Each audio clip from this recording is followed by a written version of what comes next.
Hello दोस्तों।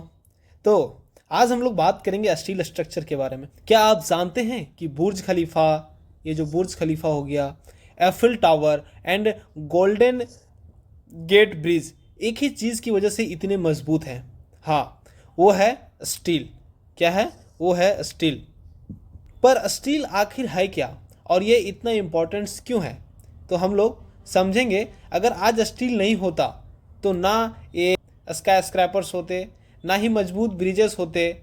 सोच के देखिए, रेलवे ट्रैक्स, कार्स और बड़े बड़े जो फैक्ट्रियाज होती हैं वो सब हमारे पास नहीं होती।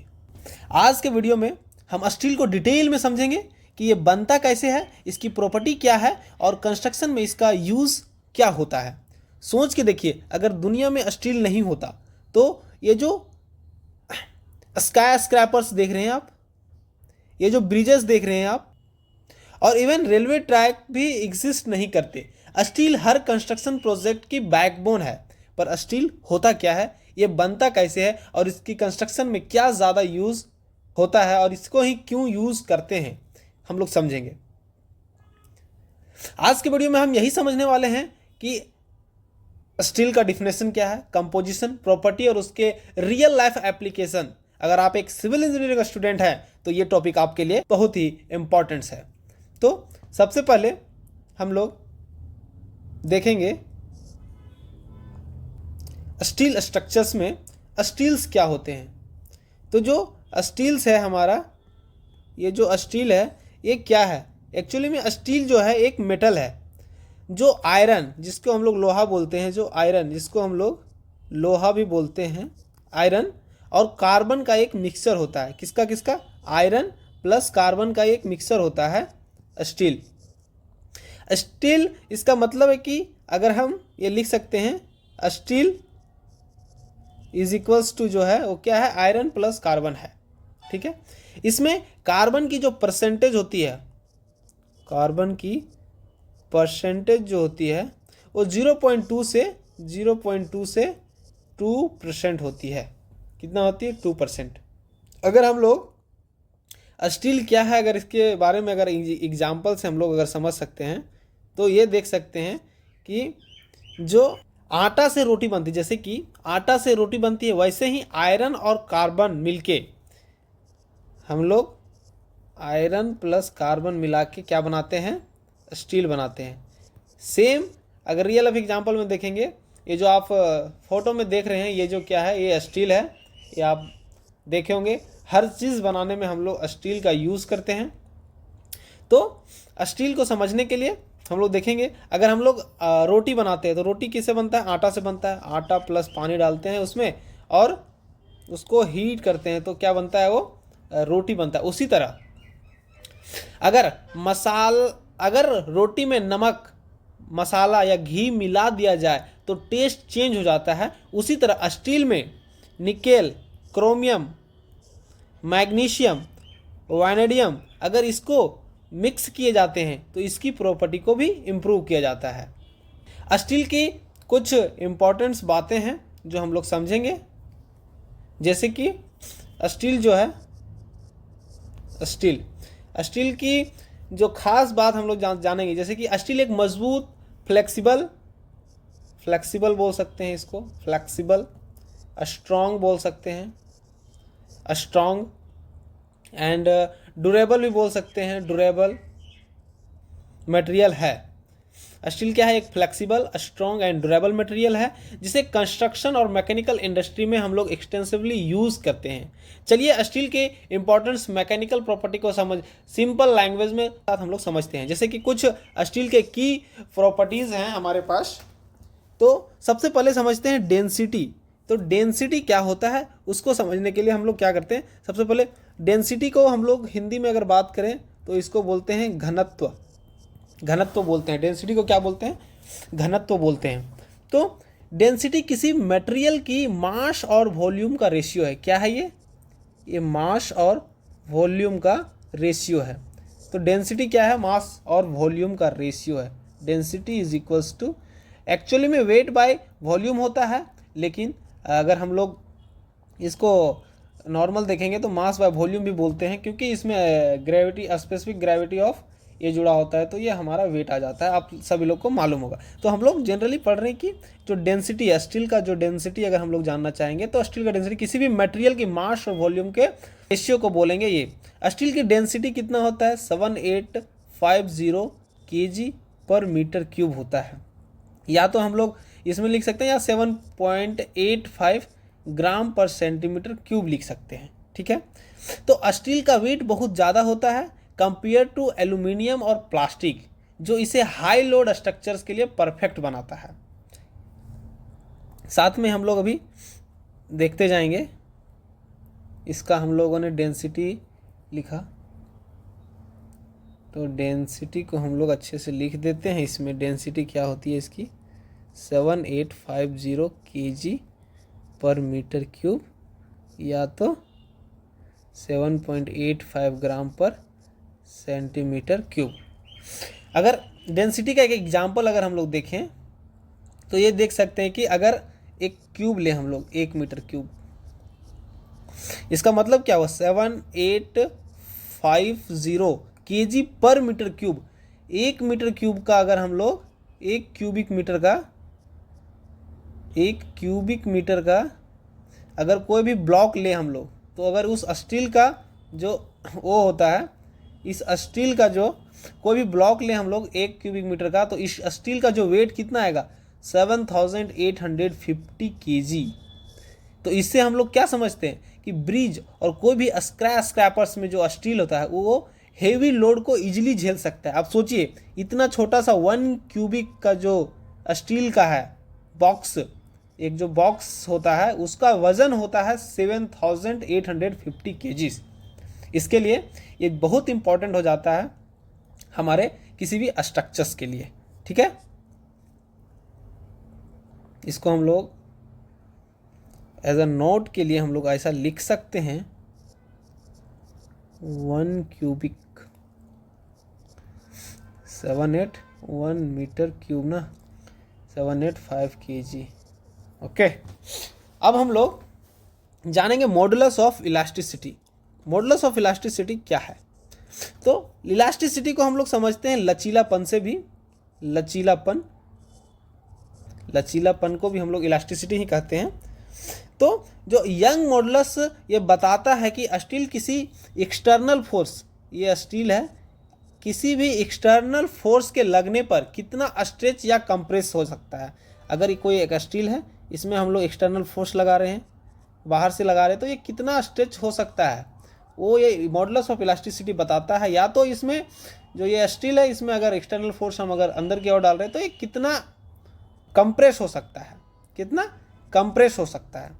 तो मॉडुलस ऑफ इलास्टिसिटी क्या बताता है, किसी भी स्टील की किसी एक्सटर्नल फोर्स के लगने पर कितने स्ट्रेच या कंप्रेस होता है। अगर हम लोग इसकी प्रॉपर्टी के बारे में बात करें तो ये जो है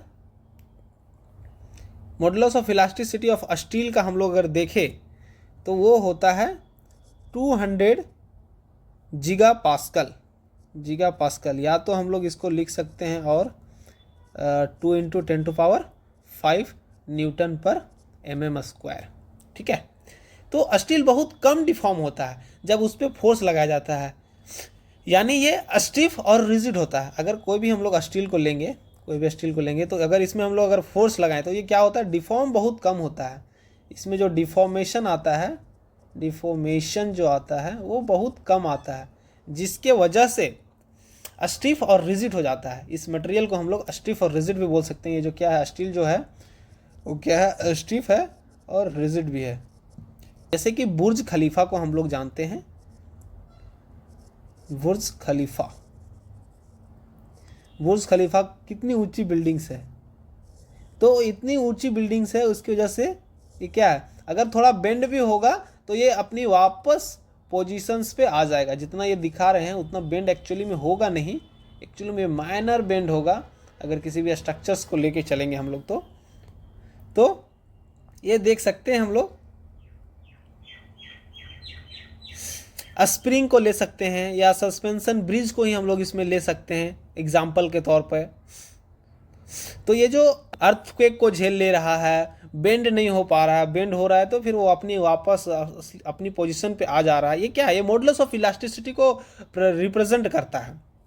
तो हम लोगों ने देख लिया modulus of elasticity of steel क्या है। साथ में हम लोग नेक्स्ट देखते हैं मॉडुलस ऑफ रिजिडिटी। तो मॉडुलस ऑफ रिजिडिटी को स्टील की शेयर रेसिस्टेंस भी कहते हैं, इसको हम लोग शेयर रेसिस्टेंस भी कहते हैं, शेयर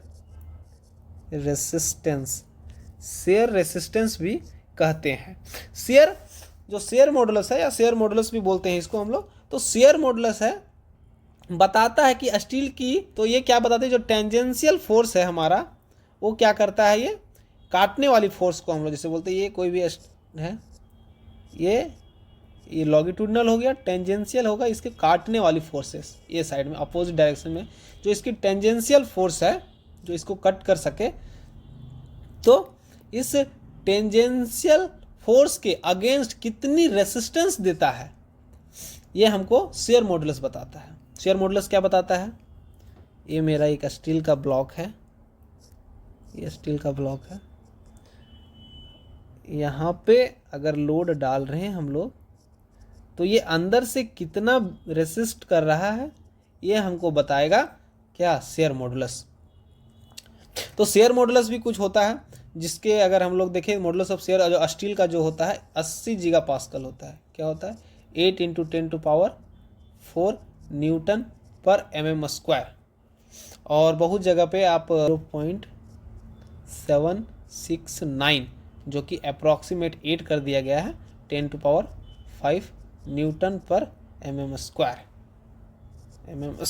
ओके, तो स्टील इजिली शेयर फोर्स से कट नहीं होता जो इसे मैकेनिक्स और गियर के लिए बेस्ट बनाता है।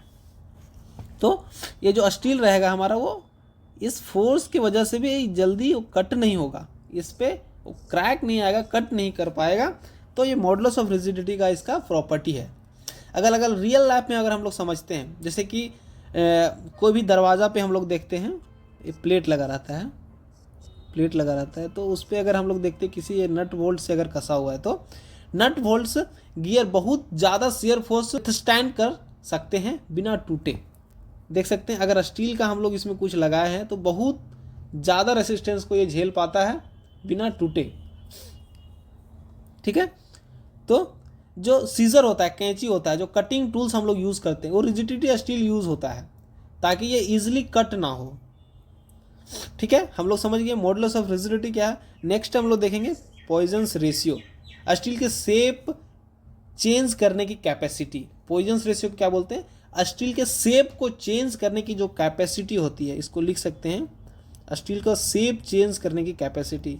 तो हम लोग ये देख लिए कैपेसिटी ऑफ पॉइजन्स रेशियो की बात करें तो जब स्टील को स्ट्रेच किया जाता है, किसी भी स्टील्स को हम लोग अगर स्ट्रेच कर रहे हैं, दोनों तरफ से फोर्स लगा रहे हैं, किया जाता है तो वह लेंथ में बढ़ता है पर विड्थ में श्रिंक होता है। इस लेंथ और विड्थ चेंज रेशियो को हम लोग पॉइजन्स रेशियो कहते हैं। अगर कोई एक स्टील है तो अगर हम लोग इसको इधर से खींच रहे दोनों तरफ से तो इधर तो बढ़ेगा ही, हम लोग क्या देखेंगे जो ये विड्थ है ये श्रिंक कर जाएगा, यहाँ से क्या होगा ये इसका लेंथ तो बढ़ गया, ये लेंथ बढ़ गया लेकिन साथ में क्या हुआ ये श्रिंक कर गया, तो श्रिंक हो गया। इस लेंथ और इसका जो लेंथ है जो श्रिंक किया और इसका जो विड्थ है जो श्रिंक किया वो जो लेंथ बढ़ गया, इसका रेशियो को हम लोग क्या बोलते हैं, पॉइजन्स रेशियो बोलते हैं। जो इसका पॉइजन्स रेशियो होता है स्टील का हम लोग 0.25 लेते हैं, कहीं कहीं पे 0.25 से 0.3 लेते हैं, कहीं कहीं पे 0.3 लेते हैं, इसका कोई यूनिट नहीं होता है। स्टील में फोर्स लगने पर हल्का शेप चेंज होता है पर ये टूटता नहीं है, समझे। अगर हम लोग पॉइजन्स रेशियो को अगर देखेंगे कि हम लोग ये चेंज हो रहा है तो इसमें चेंज तो हो रहा है लेकिन ये टूटता नहीं है। स्टील के रॉड और रिबार जो बिल्डिंग्स में यूज़ होते हैं जब लोड बियर करते हैं वो थोड़ा स्ट्रेच होते हैं पर विड्थ में हल्का कंप्रेस भी होते हैं। जैसे कि हम लोग अगर ये स्टील के बात करें, अगर हम लोगों ने ऊपर देखा था ये जो स्टील है ये पूरा ये जो राउंडेड शेप में बना हुआ है जो स्टील, तो ये पूरा बेंड तो हुआ है, अगर फिर हमको इसको सीधा करना चाहे तो वो सीधा हो जाएगा। ये जो लंबे लंबे स्टील है जो हमारे घर में यूज़ होते हैं, हम लोग इसको अगर हम लोग खींचेंगे तो खींच तो रहे हैं, साथ में ये थोड़ा अगर लंबा हो रहा है तो श्रिंक कर जाएगा, विड्थ से थोड़ा कम हो जाएगा। पोइजंस रेशियो, दोनों का जो रेशियो है उसी को हम लोग पोइजंस रेशियो बोलते हैं। ठीक है, तो ब्रिजेस और रेलवे ट्रैक्स में स्टील का यूज की वजह से होता है, क्योंकि ये लोड के एक्सपैंड या कंप्रेशन को रोक सकता है बिना किसी फेल हुए। ठीक है, हम लोग अब नेक्स्ट बात करेंगे कोफिशिएंट ऑफ थर्मल एक्सपेंशन। ठीक है, जब टेम्परेचर बढ़ता है तो स्टील एक्सपैंड होता है, और जब टेम्परेचर कम होता है तो कॉन्ट्रैक्ट हो जाता है। ये हमारा सूर्य है, ये अगर हम लोग ले रहे हैं, अगर टेम्परेचर ज़्यादा है, टेम्परेचर ज़्यादा है तो क्या होता है, ये पूरा बढ़ जाता है।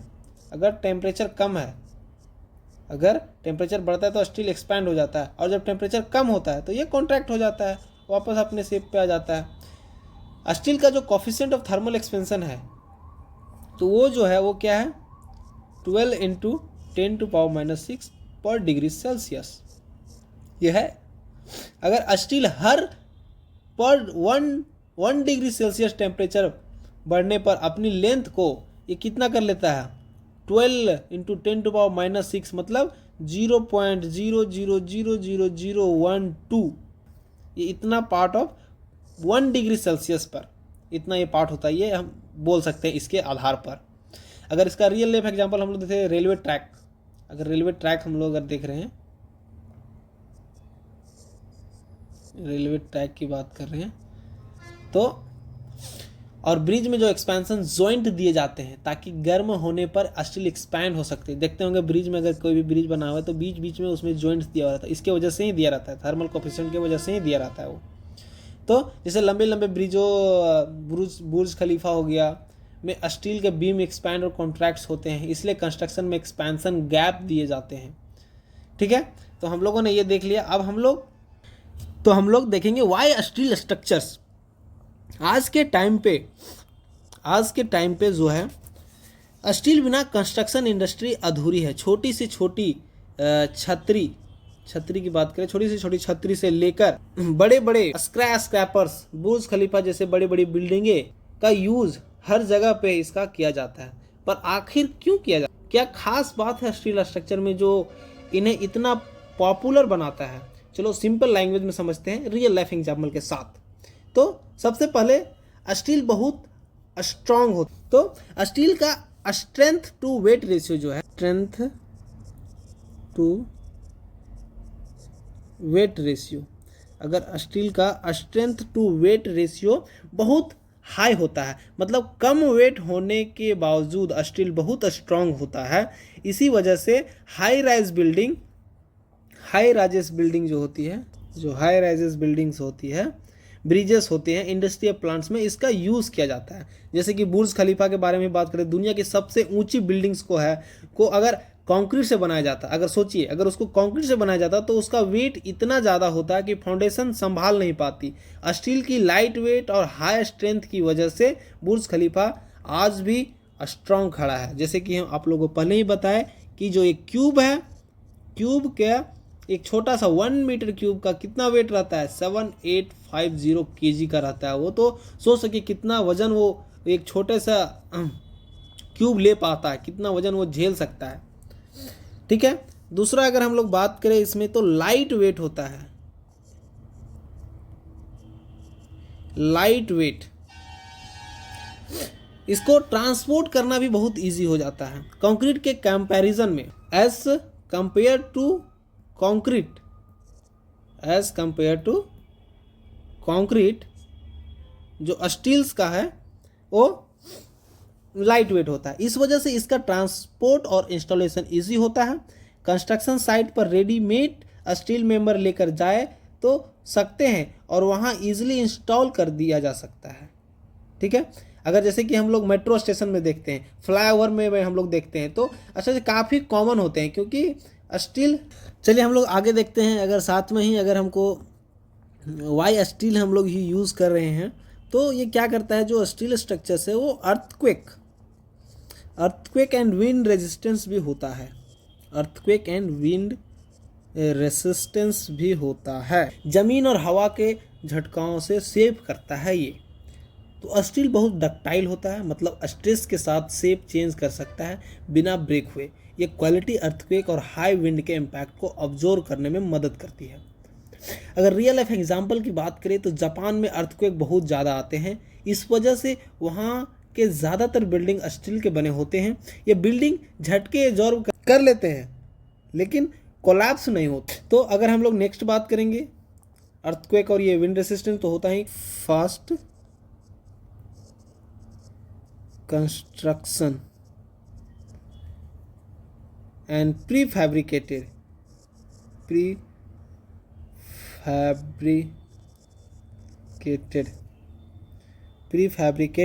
मतलब जल्दी कंस्ट्रक्शन हो जाता है, कम समय में काम पूरा हो जाता है।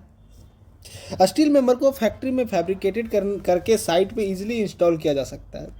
कंक्रीट कंस्ट्रक्शन में क्यूरिंग टाइम लगता है, पर स्टील में ऐसा नहीं होता है, जो टाइम बचाता है। स्टील स्ट्रक्चर में बोल्टेड, रिवेट्स या वेल्डेड जॉइंट यूज़ किए जाते हैं, जो असेंबल फास्ट बनाता है। ये हम लोग बाद आगे कनेक्शंस के बारे में हम लोग पढ़ेंगे, स्टील स्ट्रक्चर्स के कनेक्शंस में पढ़ेंगे कि बोल्टेड्स क्या होते हैं, रिवेट्स क्या होते हैं, इसके डिज़ाइन हम लोग कैसे करते हैं, वेल्डेड जॉइंट्स क्या होते हैं, ये सब हम लोग आगे पढ़ेंगे। अभी हम लोग बस ये जानना चाह रहे हैं कि स्टील स्ट्रक्चर्स को ही ये ओवरव्यू ये जानेंगे कि स्टील स्ट्रक्चर्स ही हमको क्यों ज़रूरी है। तो अगर रियल लाइफ एग्जांपल देखें तो चाइना में 10 दिन में एक 30 फ्लोर स्टील बिल्डिंग कंस्ट्रक्ट करके दिखाया है।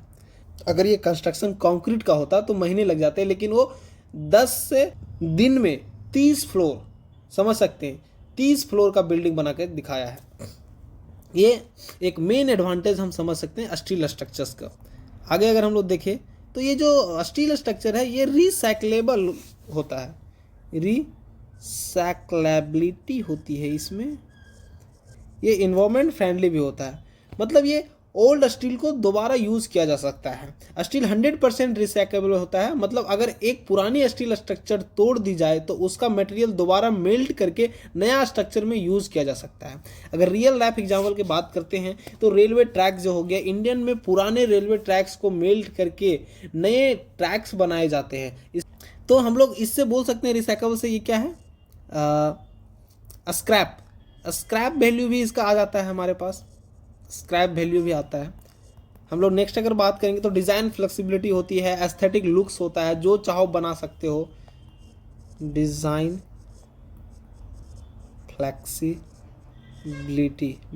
फ्लेक्सिबिलिटी एंड एस्थेटिक लॉक, हमको जो चाहिए वो बना सकते हैं। स्टील इजीली मोल्ड हो जाता है, एक्चुअली में वो जो है इजीली मोल्ड हो जाता है, इसके वजह से कम्प्लेक्स और स्टाइलिश डिज़ाइन क्रिएट किए जा सकते हैं। रियल लाइफ एग्जांपल की अगर हम लोग बात करेंगे तो साइडेन ओपेरा हाउस जो है, एफिल टावर और लंदन सेट्स जो है, ये सभी स्टील के बेस्ट एग्जांपल है, जो स्ट्रांग होने के साथ साथ एस्थेटिकली भी ब्यूटीफुल लगते हैं। अगर हम लोग बात करें तो ये है कि लाइट वेट होने के बावजूद बहुत स्ट्रांग होता है, अर्थक्वेक और हाई विंड रेसिस्टेंस होता है, फास्ट कंस्ट्रक्शन और फैब्रिकेटेड की वजह से टाइम और लेबर कॉस्ट बचता है, 100% रिसाइकेबल होता है, इको फ्रेंडली होता है, इन्वायरमेंट फ्रेंडली जिसको बोल सकते हैं हम लोग, स्टाइलिश और फ्लेक्सिबल डिज़ाइन के लिए परफेक्ट है। तो आज के लिए इतना ही, हम लोग नेक्स्ट आगे पढ़ेंगे स्टील्स के और भी स्ट्रक्चर्स के बारे में, इसके कनेक्शंस क्या होते हैं। अगर आपको स्टील्स स्ट्रक्चर से रिलेटेड और कोई भी जानकारी चाहिए तो कमेंट कीजिए, हम आपको एक छोटा सा वीडियो बना के ज़रूर समझाने की कोशिश करेंगे।